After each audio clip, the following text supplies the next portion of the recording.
So imagine that you have a daughter who's pretty young, who hasn't even reached adolescence yet. Imagine that she has an interest in sports, so you find yourself taking her to soccer practice. Translating for my subscribers in other countries, that's football practice. Imagine that one day, while practicing, she manages to twist her ankle. How do you react? Well, if you're the typical parent, you feel compelled to get her some much-needed medical attention. So there you are, in the waiting room at the hospital or clinic, and to pass the time, you have a conversation with someone else, and one thing that comes up is your daughter's ankle. After hearing your situation, this character says, "So your love is conditional? You can't accept your daughter as she is? Are you so vain that you feel the need to correct every little imperfection? No one's perfect." What's wrong with this knucklehead's reasoning? The problem here is this complete and fundamental mischaracterization of your situation. You're there, at the hospital, because your daughter is injured and in pain. You are there to get your daughter's injury treated because your daughter deserves two functional ankles, not in service to your own vanity. You're there to meet your responsibilities as a parent, and the failure to provide proper medical care for a child is a form of child abuse. I present to you the Straw Man Fallacy. Now imagine instead that you just read a book about a lot of underhanded dealings between members of the President's staff, members of Congress, and various corporate officials.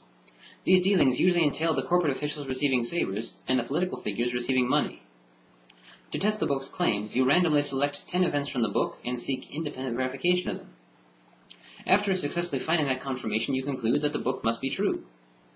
You subsequently sigh in dismay and disenchantment.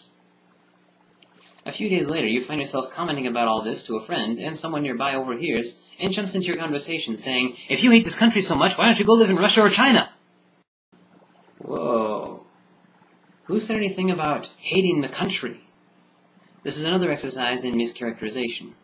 One who cares about a child wants to do something to mend that child's injury, and one who cares about a country wants to do something about that country's problems with corruption. It's another straw man fallacy when the creationist and/or theist says to me, "Surely it's absurd to believe that the universe came from nothing." Yes, it's absurd. That's the problem with creationism. Creationism posits a God who created everything from nothing. This absurdity is one of the reasons I'm not a creationist. The word special is often used as a euphemism in place of the word retarded. This euphemism comes to mind every time I come across another clip from a special made by Ray Comfort and Kirk Cameron. In the beginning of one, Cameron explains that what you are about to see had no script, no production, no filming, etc., but that there was, instead, a big bang in the production studio.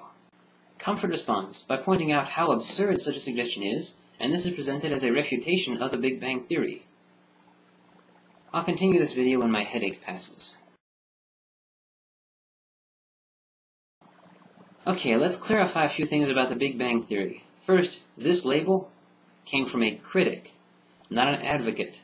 Second, this theory was not formulated to answer the question, how did the universe come into existence? It was formulated in response to the question, what events and/or processes are responsible for the universe's ongoing expansion?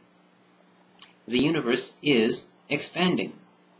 We know this because if we take a telescope powerful enough to see other galaxies, we see that very few intergalactic distances are decreasing, while the overwhelming majority are increasing. With the occasional exception, the galaxies are moving away from one another. Tomorrow they will be further apart than they are today. Today they are further apart than they were yesterday. That means that yesterday they were less far apart. The day before that, even less. Before that, less still. This is strong enough evidence to suggest that the further back in time one looks, the closer they must have been, until one reaches a point at which they were all together, forming an object with so much mass that its gravitation must be of a magnitude we can only assess mathematically. Now here we're getting into quantum physics, which is a really weird field of science.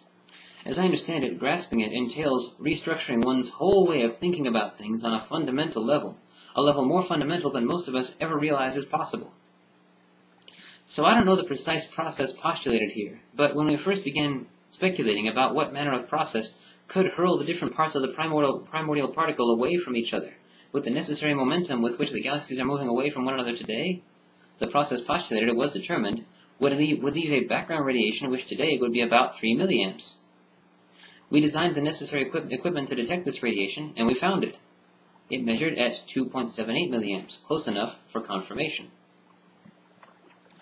So the Big Bang is an explanation for the ongoing expansion of the universe, not its existence in the first place or the arrangement of its matter into galaxies, nebulae, stars, planets, moons, etc. So think about it. What does it mean when one's efforts to use a hammer to do a task for which the screwdriver was invented are unsuccessful? Does it mean that there's something wrong with the hammer? Of course not.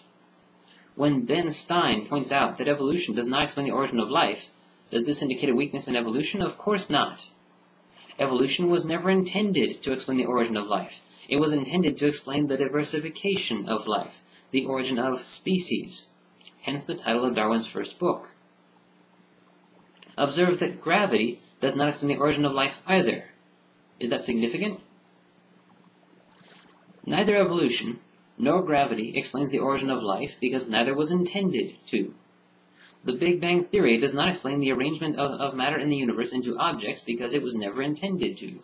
If one insists on misusing a tool, it's not the tool's fault. If one insists on trying to use a theory to explain something that theory was never intended to explain, the resulting lack of success is due to weaknesses in the theory's application, not the theory itself. These very weaknesses depend completely on the Straw Man Fallacy.